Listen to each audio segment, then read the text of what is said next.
one of the defining images of the Kenyan shopping mall siege, a mother cowering behind a counter protecting her children as gunfire echoed around the shops and the police and army tried to rescue those still alive inside. Now Faith Wambua and her 9-year-old daughter Sai have spoken for the first time about their ordeal to our East Africa correspondent Gabriel Gatehouse.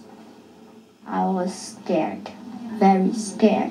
I was trying to sleep, but I could not sleep. And my mom hoped that we would be quiet, but then I stayed quiet. 9-year-old Sai Wambua found herself cowering on the floor next to her mother and little brother as the Westgate Mall came under siege. It was supposed to be a normal Saturday afternoon trip to the shops. I could hear them walking and I knew this was not just any regular person. They had a conversation and at that point they actually called her, Mama, Mama. I didn't know whether they were talking to me, but I knew I was not going to raise my head. Mama, Mama, and I could hear this lady answering, and less than 5 seconds later, 2 shots, and she was quiet. After a while, I felt someone touching my hand, and this person again came out calling, Mama, Mama, are you okay?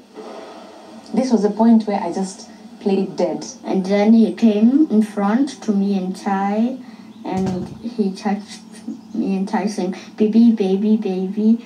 And I raised my head up and I asked him a few questions. I asked him if he's one of the bad guys. He says, no, baby, I'm one of the police and I'm not the bad guy and I'm here to rescue you. After 4.5 terrifying hours, all 3 escaped. They were physically unhurt. He will call, the dead will answer. While they waited to be rescued, they'd sung songs quietly to keep their spirits up. But 2 weeks on, the psychological scars are there. We are scared. Admittedly, we're now looking over our shoulders. We are more cautious than before, but we try to regain normalcy in our lives. For the Wambuas and for many other families, a middle-class Kenyan idyll has been shattered. Gabriel Gatehouse, BBC News in Nairobi.